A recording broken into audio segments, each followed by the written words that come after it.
Lietuviška tapatybė ir savastis. Ką reiškia lietuviška tapatybė? Duotybė gauta gimstant. Gyvenimas Lietuvoje, kalbos mokėjimas, istorijos žinojimas. O jei širdyje lietuvis, bet moki lietuviškai tik labas ir ačiū.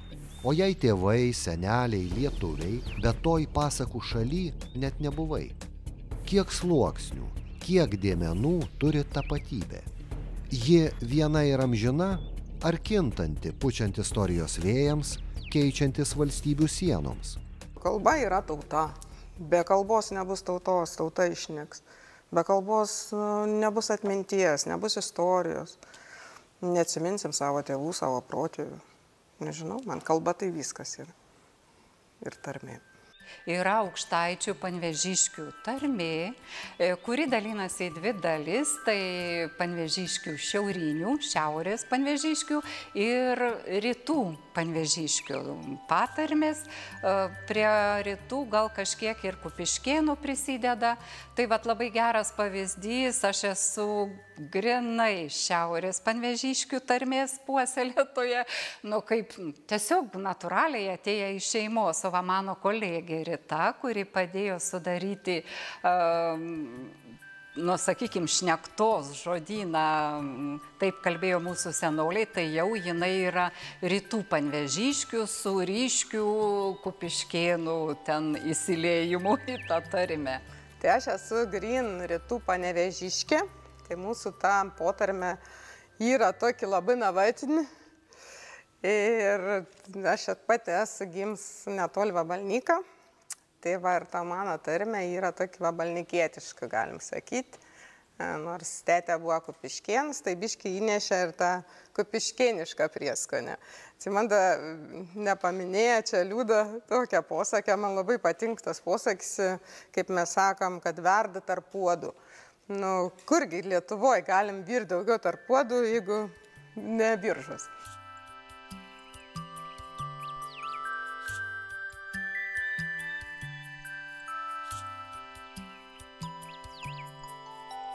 Mūsų gimtoji kalba tai kaip oras, mūsų šaknys. Jeigu mes ją nesirūpinsime ir ją nepuoselėsime, tai kas liks? Galų gale prisiminkime Jono Pauliaus II vizitą čia, Kaune, kuris aiškiai vėl kalbėjo apie mūsų tautos šaknis, apie mūsų tautinę kultūrą ir visą kitą. Mums kartais atrodo, kad, žinote, pasaulis yra didelis ir aš išmoksiu anglų, prancūzų, dar kažkur prieisiu kalbėti ir aš būsiu fantastiškas, bet pasaulis vertina kitoniškumą. Mes turime tarmes, dar turime tarmes, ar ne? Turime savo tautinį rūbą, turime savo dainas ir jos beprotiškai gražios. Turime ką?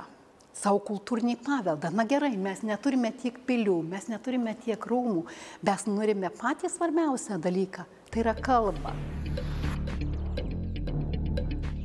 Kaip galima būti lietuviu? Paklausė Algirdo Juliaus Greimo, juokais prieš keliolika metų atsitiktinai sutiktas vienas kolega amerikietis, pritaikydamas garsų Montesquieu nusistebėjimą liečianti persus. Greimas atsakė, iš gelmių kylantis pasididžiavimo jausmas – tai pirmas atsakymas į klausimą, kaip šiandien žmogus gali būti ir sakyti esąs lietuvis. Pasididžiavimas ne tiek karaliais ir kunigaikščiais, kokia tauta jų neturėjo, kiek tuo ilgu keliu, kuriuo per trumpą laiką, per 3-4 kartas lietuvių tauta nužengė nuo dūminių pirkių, nuo medinio šakoto arklo iki modernių visuomeninių struktūrų, iki mokslo ir technologijos valdymo, iki savitų kultūros vertybių sukūrimo. Tauta – tai ne tik jos garbinga ir liūdna praeitis. Tauta – tai jos sukauptas energijos krūvis, jos atsisakymas priimti kolektyvinę mirtį, jos veržlumas gyventi.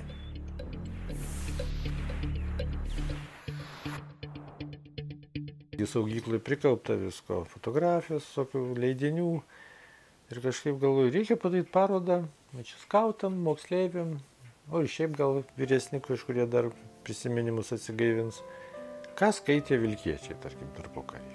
Vis tiek jį prenumeravo, Ir kai pradedu traukti savo, pasirodo, aš nemažai pririnkęs, tada atsiskleidžia tokia panorama, kad Rupužaica, jie pasirodo plačiai labai domėjusi tie žmonės, tokia skirtinga, įvairiausia.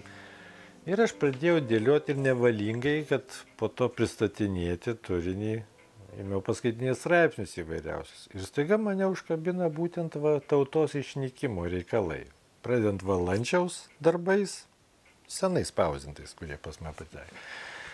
Ir staiga aš pamatau įdomų dėsningumą. Galbūt čia tik tai smulkmena, bet man pakėlė labai nuotaiką.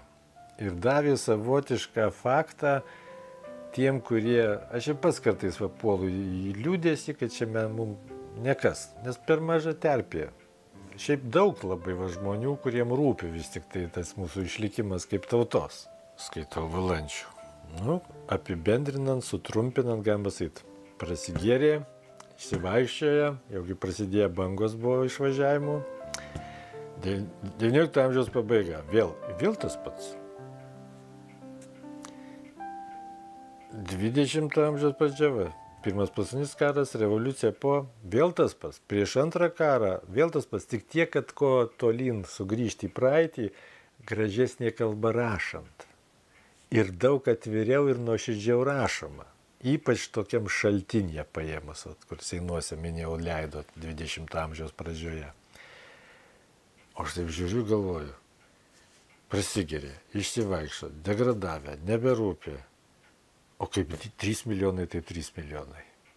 Nemirtingi.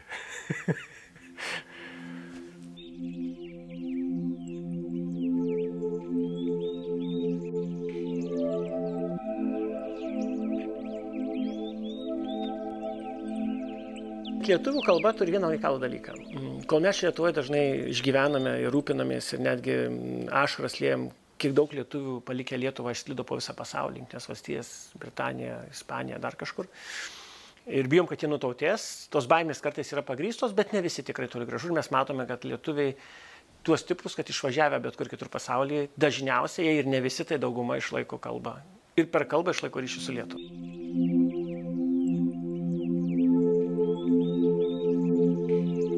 Šių laikų jaunimas, kuris išvažiuoja į užsienius, pasimoko, grįžta ir paskui tampa pačiais karščiausiais lietuvių kalbos propaguotojais, jie atsiremia į tą patį. Jie ieško šaknų ir supranta, kad to šaknis nėra Rusijoje, nėra šiais laikais angliškai kalbančiose šalyse. To šaknis yra čia ir tada sukyla toks natūralus žmogaus orumas. Aš noriu gyventi savo žemėje, kalbėti savo kalbą ir kurti savo patogų, klestinti gyvenimą būtent čia. Kodėl aš turiu kalbėti savo kalbą kažkur išvažiavęs ir besislėpdamas? Tai yra mažiausiai nesąžininga. Ir štai tas toks vidinis, kad aš turiu teisę kalbėti lietuviškai Lietuvoje, man atrodo, yra tai, kas uždega jaunus žmonės dabar, kas uždegdavo tada. Aš kartoju ir kartosiu, kad mes turim laikytis to pamato, tų savo šaknų, nes medį nukerta, jau jisai tampa tik tai žaliava, ruošinys. Ar mes esam žaliava? Mes esam medis. Atsimenu, kad net ir rusų kai kurie kalbininkai paskaitose dar anais laikais, kai kurie matyt padoresni žmonės, išreikšdavo tokią nuomonę, kad mes lietuviai išliksime tik tai atsigręžę į savo šaknis. O žinia, šaknis tai kas? Kalba, papročiai, dainos ir panašiai, va tame jėga glūdi. Ir nesinai galbūt ir Juška netgi ištempė po kalėjimo sirgdamas, jis pradėjo dainuoti ištisai. Ir galų tų žmonių tie teiginiai tokie įvairiausi, kad mes dainuojame. Galų gale mūsų žinios iš tremties laikų daina žmonės gelbėjo.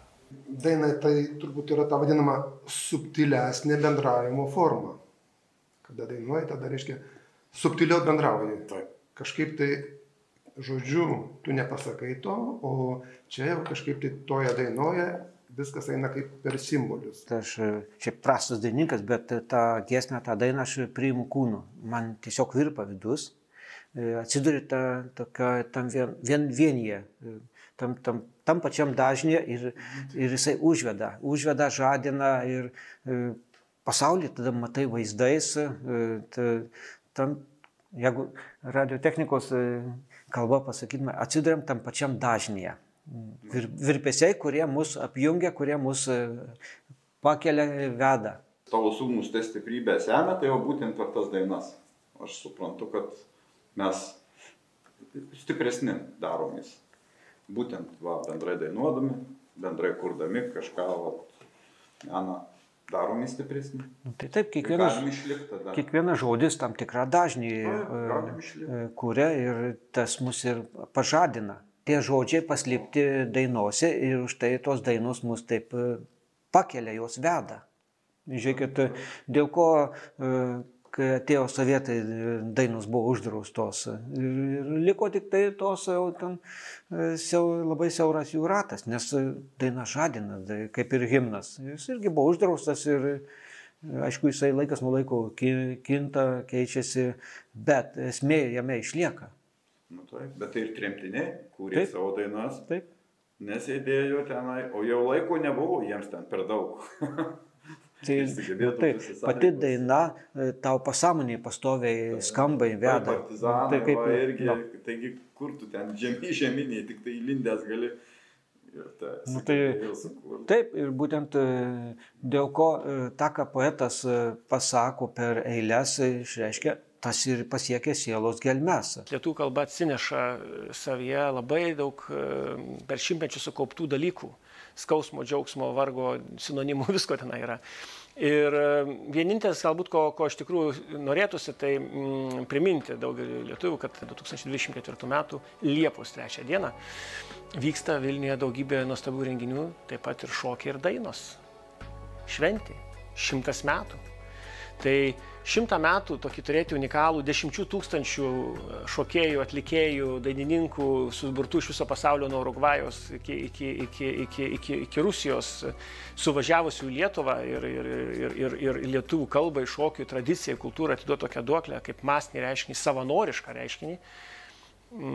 Geresnės progos apie tai pasakyti nėra. Tai jeigu 10 000 savanorių atsiveža iš praeities trupinius sugraibytus savo lietuvybės, nusipirkę bilietus čia atvažiuoti padainuoti lietuvių kalbą, chore kokiam nors, kas gali tai nugalėti?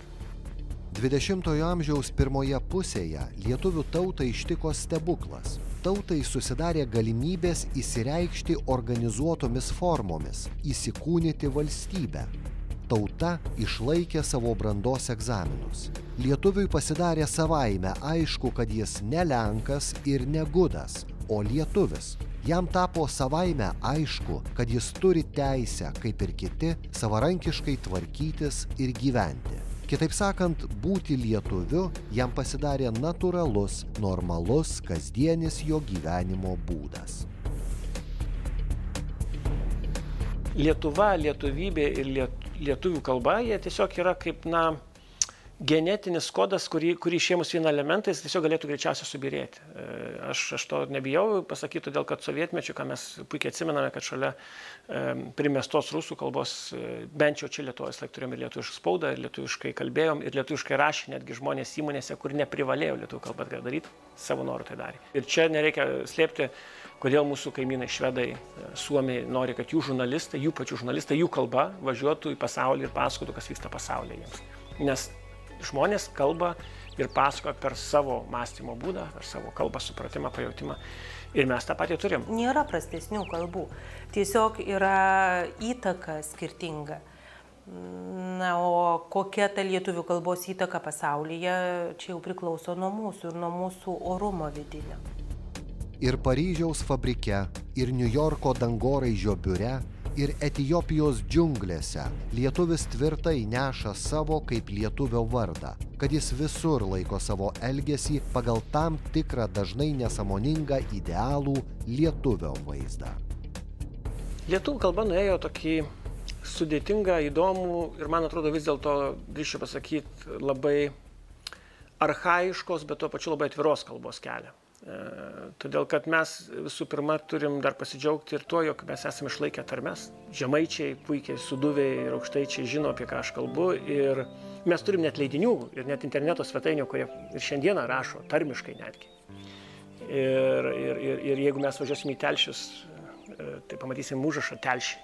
taip, archaika yra nuostabus dalykas, labai įdomus, bet tuo pačiu mes turime prisiminti, kad 19, 20 ir ankstesni amžiai jie atnešė ir pridėjo daugybę dalykų, dėl kurių mes kartais labai buvom skeptiški. Pavyzdžiui, visai nesen aktualija, kai mes lotyniškais rašmenimis rašydami lietuvių kalbą bijojom arba nenorėjom įsileisti raidžių, keletą raidžių, ar dvigubą V, ar X. Ir aš kartais pats savo juokavau, sakydamas, kad jeigu mūsų kalba gali praturtinti save, turėdama papildomas raides, lotyniškas, papildomus žodžius, kai kuriais atvejais tiesiog įtraukdama, kai kuriais atvejais modifikuodama, kas dažnai nutinka Lietuvoje, tai kodėlgi ne? Kalbai tai yra turtas. Aš manyčiau, kad kalba užsikonservavusi ir atmesdama pasaulį, jinai nebelieka pasaulyje. Tai kiek kalba atvira pasaulyje, tiek pasaulis atviras kalbai. Ir aš drąsiai galiu pasakyti, kad lietuvių kalba perėjus daugybę įdomiausių dalykų, man atrodo, šiandien kaip jokia kita kalba yra puikiausiai adaptavusis. Kalba nesustoja, gyva kalba nuolat keičiasi. Bet mes negalim atsiriboti nuo tų žmonių, kurie kalba lietuviškai, kad ir senesnių variantų, bet jie išlaikė savo tapatybę. Mes turim džiaugtis, kad jie kalba lietuviškai, kad jie moko savo vaikus lietuviškai kalbėti, nes taip mus susieja su savo praeitimi, su šaknimis. Kažkuris iš rašytojų yra pasakęs, kad jeigu nemokai vaikų savo tėvų kalbos, tu atimi iš vaikų senelius. O vaikams reikia senelių, kad sektų pasakas, kad perduotų tradicijas, tam, kad ta raida būtų natūrali.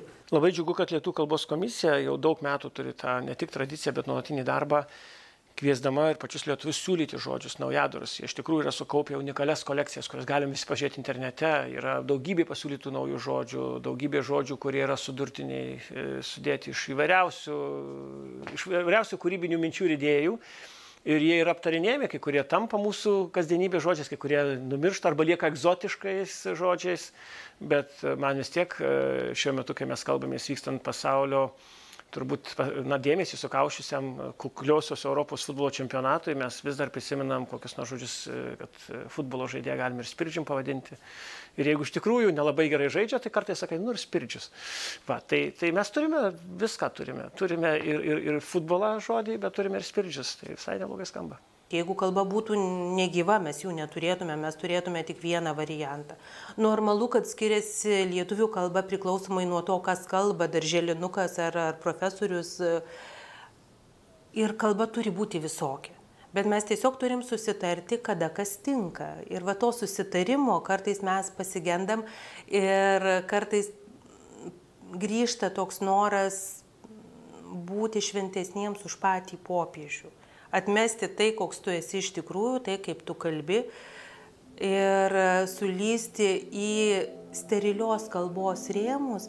Ir va tuose rėmuose visiems nesaugu. Tai pasidaro tokia prokrusto lova, kai tu bijai pasakyti kažką ne taip, tu bijai sukirčiuoti. Prieš 3 metų lankėsi iš Vilniaus ekskursantų grupė, aš kartais palydžiu jas po literatūrinės vietas, po poetų, rašytojų gimtinės. Ir aš ten jam kažką pasakoju, aiškinu apie Balį Sruogą, apie Vincą Mykolaitį Putiną, kuris irgi turi sąsajų su mūsų rajonu. Ir tiek stengiuos bendrin kalbšnekėti, nes ten suvažiavo, taigi profesoriai, nesvarbu, kad senjorai, bet profesoriai, kalbininkai, lituanistai, taigi jau ten negalbilė kaip šnekėti. O vienas iš jų ir sako, jūs taip gražiai tarmiškai šnekat. Aš sakau, baikit, aš taip stengiaus. Jūs sako, ne vieną kirčią teisingai nepadėt. Ir viskas buvo nuo to momento. Aš visada noriu palinkėti lietuvių kalbai bent po 100 metų, kad niekas jos nedraustų ir nevaržytų. Kad jinai įsivažiuotų visur, kur turi būti ir atsirastų tradicija tokios natūralios kalbos raidos. Nes mes jautriai žiūrim ir į perdėtai taisyklingą kalbą, jautriai žiūrim į skolinius, o vis tiek turi nusistovėti natūraliai tie procesai, kai vienus žodžius keičia kiti, nes tiesiog keičiasi dalykai. Tai ir šiandien, jeigu mus nukeltų, kad ir į 20 amžiaus vidurio kaimą ir parodytų duonkepę krosnį, mes kad ir kaip puikiai mokėtume lietuviškai, mes ten tų dalių nei pusės neišvardytume. Daug žmonių iš tų pertvarkų vedini įsiblaškė po pasaulį, jų vaikai, anūkai jau nebekalba tą senąją kalbą, kuri tiesiogiai mus jungia viską, bet visa ta jungtis dar išlikusi genuose. Ir tai yra svarbu. Tikiuosi, kad ateis tas laikas, kada ta jungtis pažadins viso pasaulio mūsų įsibaršiusius genus ir rinksimės atgal į šitą nuostabų kampą, prikelti, apšviesti pasauliui tą gerą žinią nešti. Nes mūsų kalboj, mūsų genuose yra raktas pasaulio išgelbėjimui. Gyvenimas bėga, kartos keičiasi.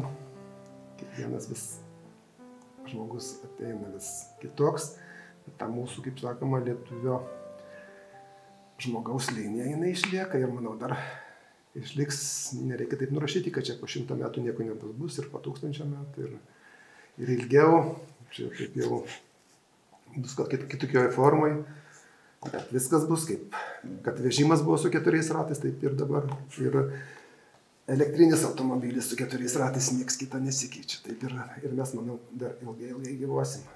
Lietuvių tautos išmintis – mokėti laukti.